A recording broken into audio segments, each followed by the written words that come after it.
Bienvenida Anet, América, a Mayrani, Edgar y tengo usuario de Zoom que creo que es ¿quién es? José Guadalupe, se encuentra por ahí.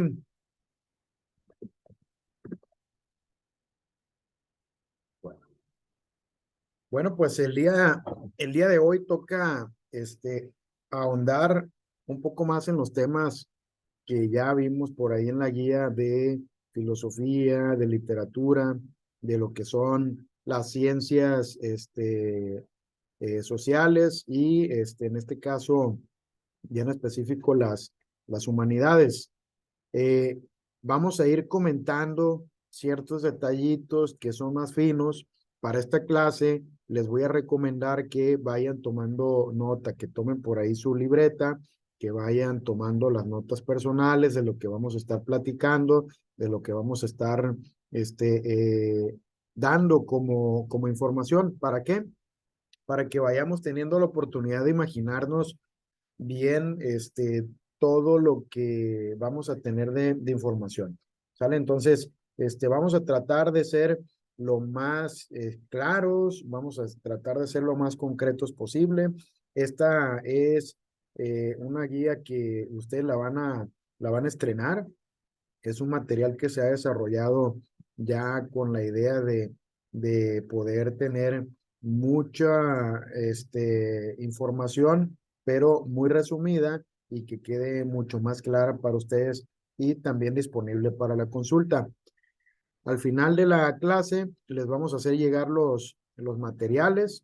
Pueden ustedes también tomar por ahí los pantallazos que crean necesarios para, de acuerdo a las explicaciones que vayamos viendo y teniendo, para que tengamos por ahí mucha claridad de los temas, ¿no? Entonces, empezamos. Dice, bueno, dentro de la materia de filosofía, una de las primeras cosas que definimos en clases pasadas era qué es la filosofía. Y bueno, les hemos puesto por aquí que es un saber que pertenece solamente a los seres humanos, los animales como tales, y dentro de los animales de la naturaleza y de los seres que existen en la naturaleza, que también existen los seres que son vegetales, pues nosotros somos los únicos que tenemos la capacidad del razonamiento. ¿Sale? Los animales actúan por instinto y nosotros, adicional a ese instinto, tenemos una razón.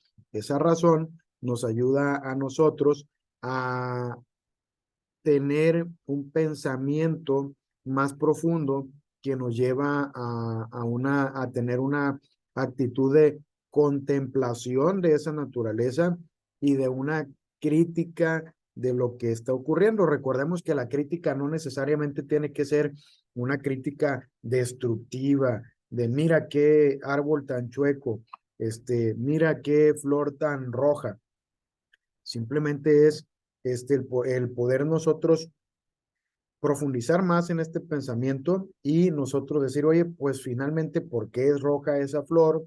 ¿Por qué ese árbol tiene sus ramas en esa dirección? Y nosotros, cuando nos detenemos a ver ciertos detalles de la naturaleza y que nos hacemos esa pregunta sobre por qué será así, que contemplamos y que criticamos, de cierta manera, ese es un inicio de lo que nosotros podemos llamar filosofía. Entonces, a partir de esa filosofía, nosotros tenemos una capacidad de asombro.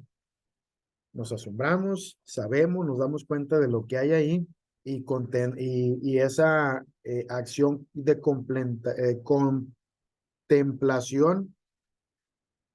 que busca una reflexión, eso es lo que nosotros tenemos como hecho de una filosofía. Entonces, eh, el ser humano realiza una actividad de razonamiento, de una actividad intelectual, y su fin es la búsqueda de la verdad.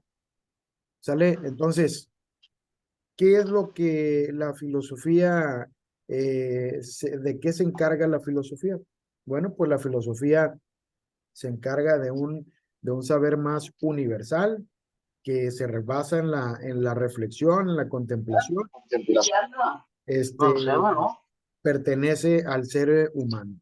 Entonces, una de las clases anteriores, pues dijimos, bueno, por excelencia, la filosofía, una de sus tantas definiciones pudiera ser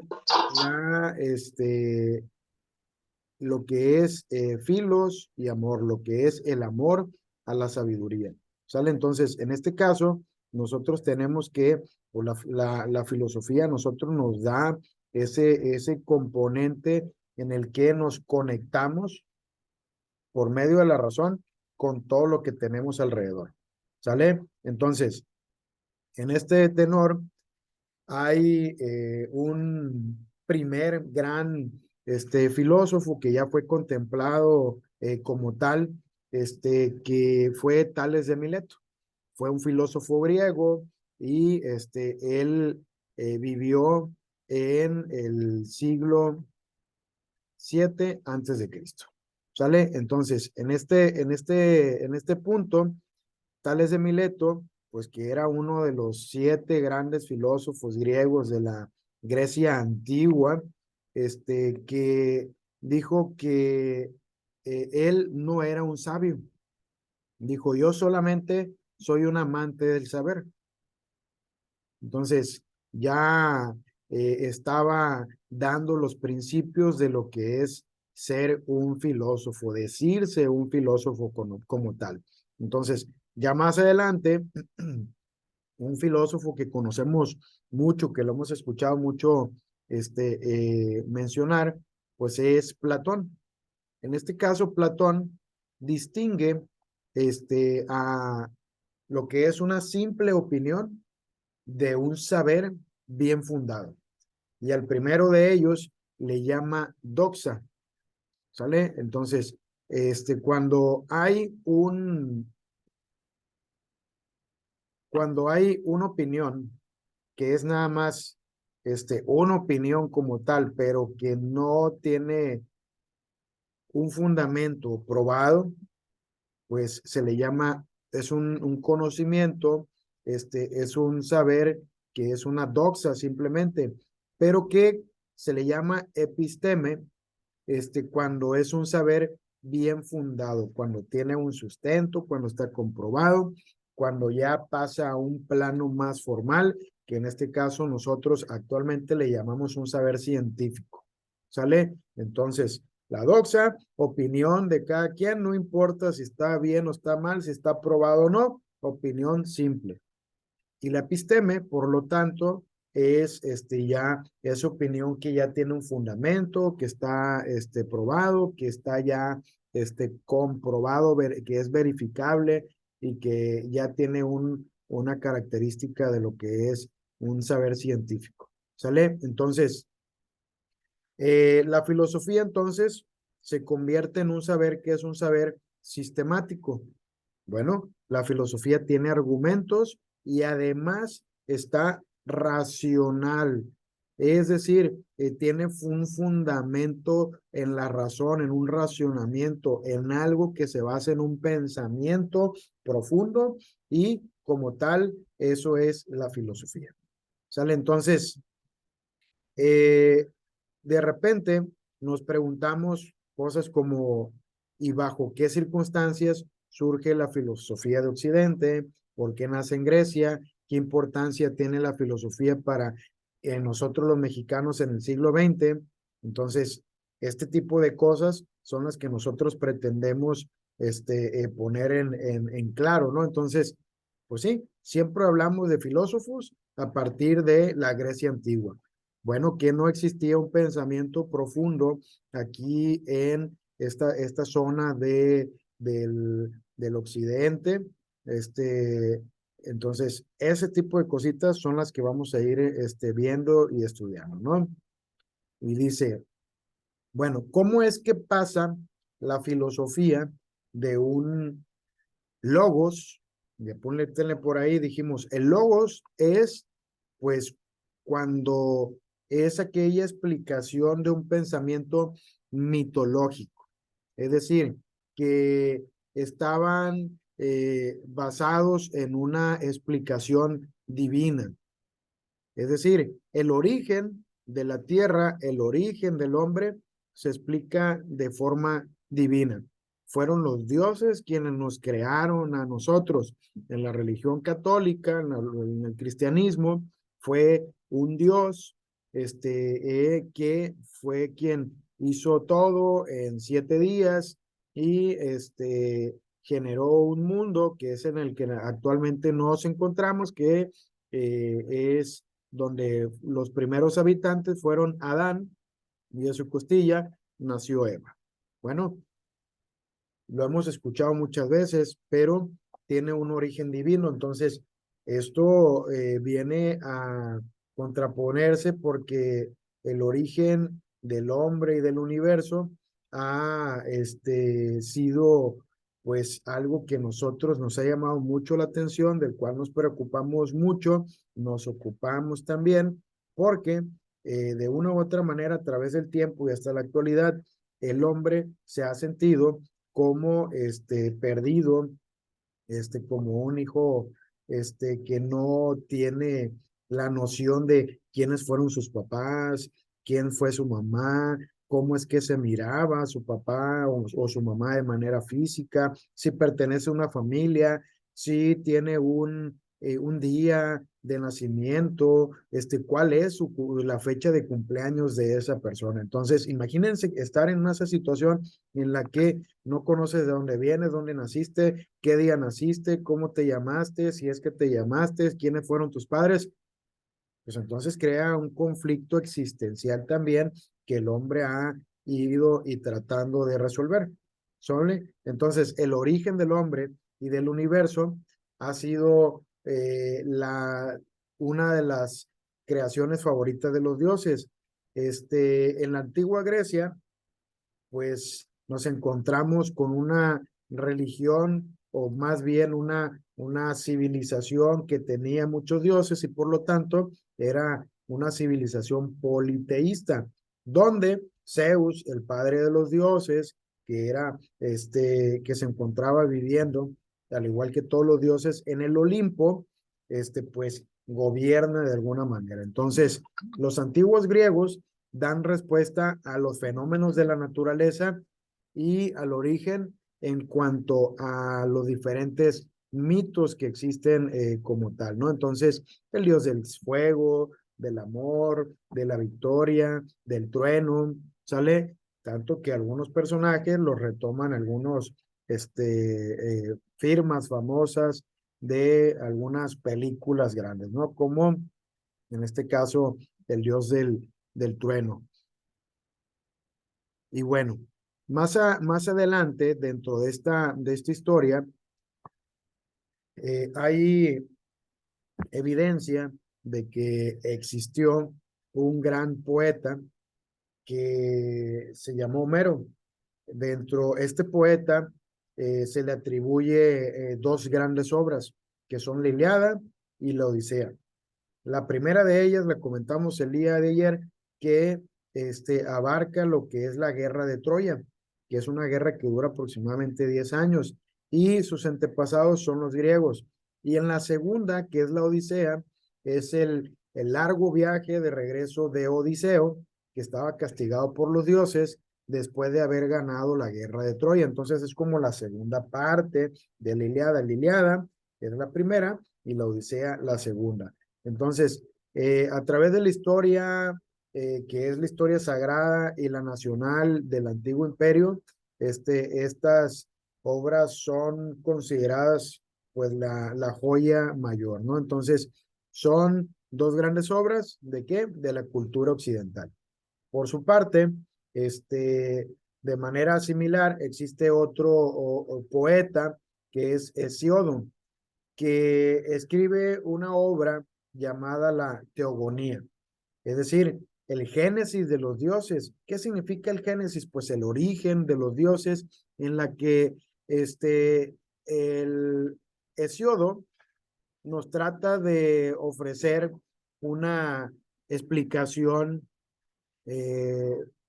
metafísica, poética, en la que establece un árbol genealógico muy complejo entre todas las divinidades griegas, quién era papá y mamá, descendiente, hijo de tal dios, tal diosa, y estos, los primeros filósofos griegos, ordenaron la realidad a partir y en contra de estos modelos mitológicos. Entonces, ¿qué era lo que se buscaba por parte de Hesiodo? Una respuesta distinta a lo divino y que buscaran una respuesta racional, ¿sale? Entonces va evolucionando el pensamiento de los primeros pensadores y dentro de ellos pues entramos a un pensamiento literario también, un pensamiento en el que entra la literatura, pero también tratando de explicar y reflexionar a través de ciertas historias sobre el origen de lo que hoy conocemos como mundo. Entonces, cuando los primeros filósofos y los primeros pensadores de la antigua Grecia dieron sus respuestas mitológicas y después comenzaron a buscar ya respuestas más racionales, que no fuera solamente de la nada, con sus poderes, Dios creó este árbol, sino una respuesta racional de ir avanzando hacia atrás. Bueno, a partir de ahí es que la filosofía, con esa búsqueda de la verdad y el origen de todas las cosas, se le conoce que pasa ya de lo que es el mito al logos. ¿Sale? Entonces, cuando nos hablen de el paso del mito al logos, es precisamente esto, de la mitología a un razonamiento más profundo, una contemplación, una crítica más profunda, ayudada de ese razonamiento, es el paso del mito al logos. ¿Sale? Apúntenle por ahí. Y esta filosofía, pues lo que es la ciencia y también la religión, pues vamos viendo qué cosas se establecen, qué vínculos o qué diferencias, porque de repente hay quien dice que pudieran ser exactamente lo mismo, o bien hay quien dice que nada que ver. Vamos viendo. Entonces, la filosofía, vamos a establecer aquí que es, para empezar, un saber universal que está bien fundamentado y basado en la contemplación reflexiva. Entonces, filosofía se basa en la reflexión, en la contemplación reflexiva. Por su parte, la ciencia es un conocimiento que ya se especializa, está especializado y se basa en la observación y experimentación. ¿Sale? Y luego, por su parte, la religión es la creencia de una garantía sobrenatural ofrecida al hombre para su propia salvación. ¿Sale? Entonces, la religión es una creencia que, ¿en qué? En una garantía sobrenatural. ¿Qué es? ¿Qué ofrece esa garantía sobrenatural? Ofrece la salvación del ser humano. Entonces, ahí se establecen las primeras diferencias. Ahora, ¿qué se concluye? Bueno, la ciencia es un saber especializado sobre un aspecto de la realidad. La filosofía es un saber universal que pretende abarcarlo todo. En el diálogo de Eutedemo de Platón, se afirma lo siguiente: de nada serviría la posesión de la ciencia de convertir las piedras en oro si no supiéramos del oro, si no supiéramos servir del oro. De nada serviría la ciencia que nos hiciera inmortales si no supiéramos servirnos de la inmortalidad. Es decir, no es necesaria la ciencia en el cual es muy necesaria la ciencia en el cual puedan coincidir lo que es el hacer y el saber para servirse de lo que se hace. Esta ciencia es, por lo tanto, y por excelencia, la filosofía. Entonces, La ciencia genera conocimientos a través de la observación, experimentación, y la filosofía abarca la totalidad de la realidad. Entonces, la ciencia se especializa en ciertos puntos para estudiarlos, para conocerlos, pero lo que es la filosofía ya liga y hace que coincidan el hacer y el saber, pero el saber servirse de eso que se está haciendo, cómo lo aplicamos, la aplicación de ese conocimiento, ¿sale? Entonces, pues no es necesario solamente el conocimiento, sino también cómo aplicarlo de manera correcta y que sea algo funcional. ¿Sale? Entonces, la filosofía entonces tiene como tal, es la madre de todas las ciencias, de ahí se origina lo que son las matemáticas, la física, la química, la biología, la historia, la sociología, la psicología, la antropología y muchas más ciencias que nosotros encontramos y sabemos. Todas esas ciencias buscan la verdad. Entonces, en cada una de las ciencias se va diferenciando de lo que es la filosofía como tal, a partir de que se desprenden porque encuentran una forma especializada en la cual pueden funcionar y se dice que encontraron su propio método de estudio. La filosofía se compone de algunas disciplinas como las siguientes. Entonces, de la filosofía se especializan en ciertas partes, como lo vimos, por ejemplo, en una de las clases pasadas, que es como madre de todas las ciencias, la filosofía busca cómo el ser humano puede obtener salud, puede beneficiarse de la salud. Por lo tanto, a través del tiempo, de la generación de conocimiento, se genera la medicina, pero ya una medicina ya es un saber especializado de todo lo que conoce el hombre. Y además, esa ciencia se va distinguiendo en ciertas otras ramas también, que son todavía disciplinas más especializadas, ¿no? Las disciplinas de las que más se ayuda la filosofía son las siguientes. Por una parte, es la lógica, que es una ciencia formal y estudia los principios de la demostración y la inferencia válida de los argumentos. Inferencia, lógicamente podemos deducir que esto va a ocurrir con estos hechos. ¿Sale? Entonces se infieren ciertos, ciertas cosas, ciertas acciones, cierta información a partir de algo que nosotros tenemos. La metafísica estudia la naturaleza, estudia la estructura, los componentes y sus principios fundamentales. ¿Y es de qué? Pues principios de la realidad en su sentido y finalidad como último fin de todo ser. ¿Sale? Entonces, la metafísica es también de las disciplinas de las cuales se ayuda la filosofía. Por su parte, hay otra disciplina que es la ética y que estudia hábitos y costumbres. ¿De dónde? En una sociedad.